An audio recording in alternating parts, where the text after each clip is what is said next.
lumuhod pa talaga yung ano ko, ito na yung boss ko. Talaga siya, ito na yung boss ko. Kung meron nagpaano ng Pasay, sa buong Pasay, kumbaga sa Baguio meron tayong green man. Yes. Tama? Tama. Dito sa Pasay, merong isang diwata. Diba? So history to. Pero ako, hindi ako gaya ni Rosmar. Hindi ako mayaman. Kagaya ni Rosmar. So ako, titingnan ko to. Babayaran kita ng... Hindi ko lang, pretest lang yan. Retake. Uy! Teka. 4, 5, 6, 7, 8, 9, 10, 11, 12, 13, 14, 15, 16, 17, 18, 19, 20. Akin to, seryoso. Sa'yo yan. So kung matatandaan ninyo kahapon mga kababayan, no, na binisita ni Diwata si Wamos sa bahay nila, pero ngayong araw po, yung kapatid niya naman, no, ang bumisita dito sa Parisan mismo. Ayan, si Awit, kung kilala nyo po, no, kapatid ni Wamos, yan po yung pupunta dito ngayon. Habang inihintay na lumabas sa sasakyan si Awit, ayan na, ang dami. Yung mga nagpapapicture dito kay Diwata kahit kainitan, no, talagang welcome lahat na magpa-picture dito. Ayan, kasama na natin dito sa likod, i-assist natin na makapasok doon sa opisina ni Diwata. Ay, lumuhod pa talaga yung ano ko, ito na yung boss ko. Talaga siya, ito na yung boss ko. Ang init. Grabe, napakaganda naman dito, madam. Kuha.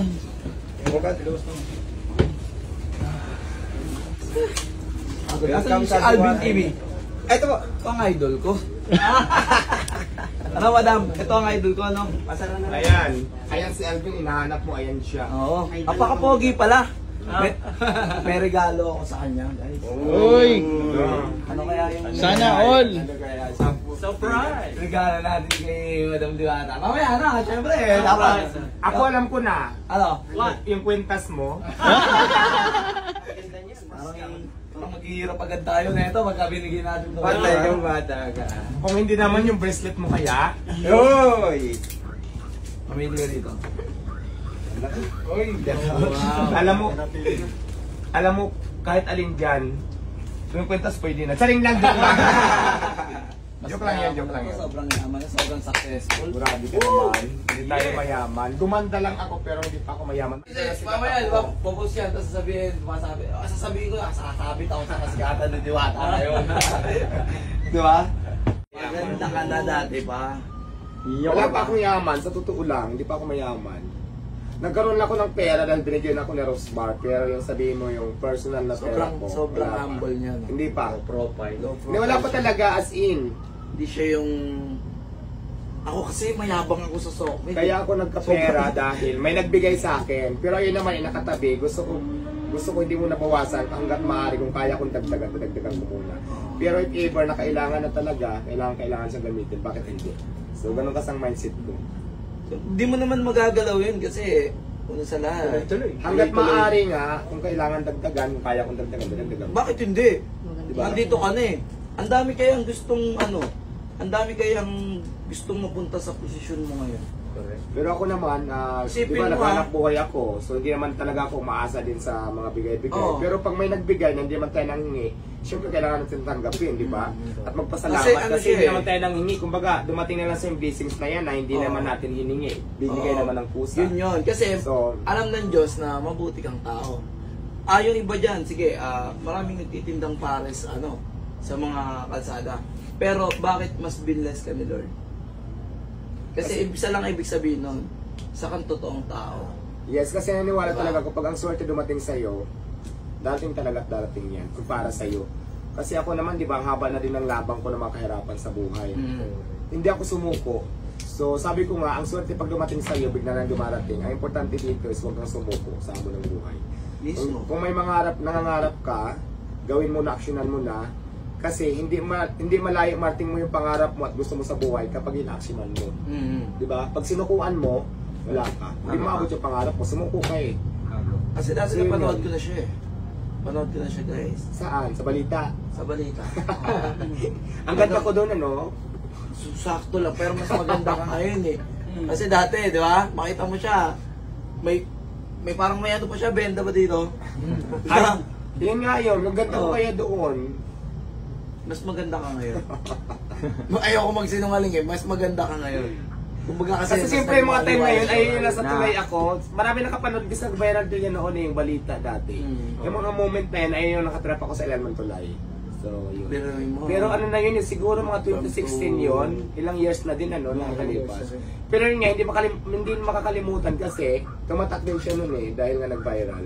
So, mas Saka marami isa rin pa, nakakaalala. bukod sa nakakatulong ka na sa mga empleyado mo, at sa mga taong kumakain sa'yo ng mura, natutulungan mo yun eh. Bukod doon, may mga natutulungan ka pa nakapaligid sa'yo. Vlogger. Mga vloggers. Diba? Yes, so. So, hindi ka nangihingi ng kapalit sa kanila, di ba? Yes, kasi Diba? natutulungan nila ako, natutulungan din nila ako. Yun So, yun. So, eh. give and take, kumbaga. Kasi Bigaya. out of my business naman, nasa kanila naman yung kung kumita sila nang dahil sa akin, magbibigay sila sa akin o hindi, walang problema. Kasi, may tanong ako, ito. Naranasan mo naman siguro yung ano eh, di ba? Yung kutsain. Madalas, hindi lang naranasan, madalas. Yung diskriminasyon, Diskriminasyon. madalas. Ano yung nagiging motivation mo? Yung parang nagiging inspiration mo nung nangyayari sa iyo? Bakit na gawa mo tong part na to? Alam mo kasi ako talaga yung taong hindi ako nagpapadala dyan sa mga diskriminasyon. Kasi sino ka ba? Wala kang karapatan husgahan ako. Kasi in the first place, hindi kita kilala at wala ka naman itutulong na mabuti sa akin. Hindi mo naman binibigyan ng pagkain pag nagutom ako. Kasi wala kang karapatan para i-judge sa poos. Yan ako. So lumalaban talaga ako. Yun ako eh. Tao ka lang din, magkapares lang tayo. Nagkataon lang siguro na may kaya ka ngayon, ako mahirap ako ngayon. Pero yung sasabihin mo na husgahan mo ako, lalaitin mo ako, wala kang karapatan. Tama. Paras lang tayo tao. Sabaw pa. Ganon. Sabaw, yes, sabaw. So, eto na, Sabaw lang dumating po na. Oo, sabaw. Lapit mo dito. Okay, titignan nasa baon na natin lang. yan. Tapos may soft drinks. Ha? Soft drinks sa kakanin. Pakuha ko nung bag. May Ay, nung chicken. bag. Kasama ba si Ma'am? Pakuha ko nung Dami naman. ko dun sa labo. Chicken. Ang laki ng chicken. Chicken. Ay, Chicken, idol. chicken. Chicken. Magkano yan? Underice din yan siya, 120 may kasamang soft drinks. Wow. Tapos ito may sabaw to Paris to, sobrang OA naman yung dami naman ng laman. Ito. Ano yan siya, may sabaw yan, papahiwalay na lang natin para crispy lang siya, manatili siyang crispy. Ako Pero ano magiging totoo lang ako sa ano natin, sa review natin sa pagkain din yung lasa. Kasi nakakain ako ng ano mga pares sa labas. Then first time kong matitikman to. So, sasabihin ko yung totoo dito. okay, Ngayon. okay lang kahit hindi, wala namang problema. Hindi, basta sasabihin ko Okay yung ka. totoo. Kung meron nagpaano ng Pasay, sa buong Pasay, kumbaga sa Baguio meron tayong Green Man. Yes. Tama? Tama. Dito sa Pasay, merong isang diwata. Diwata. 'Di ba? So history talk. So titikman na natin, gusto ko matikman to. Pero May unang sabaw. tikman ko pala nung chicharon, ano ba tawag dito? Yung parang Chicharong bulaklak. bulaklak. Ang sarap, men. Ano kaya masarap? May sabaw pa po yan. Ilan?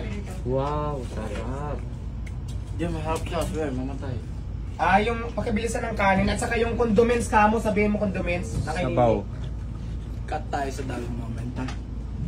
Alam mo yung binigay mo, Sarap niya na. hindi lang sana makatulong, malaking tulong to. Alam mo kung bakit? Bukod sa 20,000 to talaga na maliwanag pa sa sikat ng araw, mayroong pang bigas na 10 sako.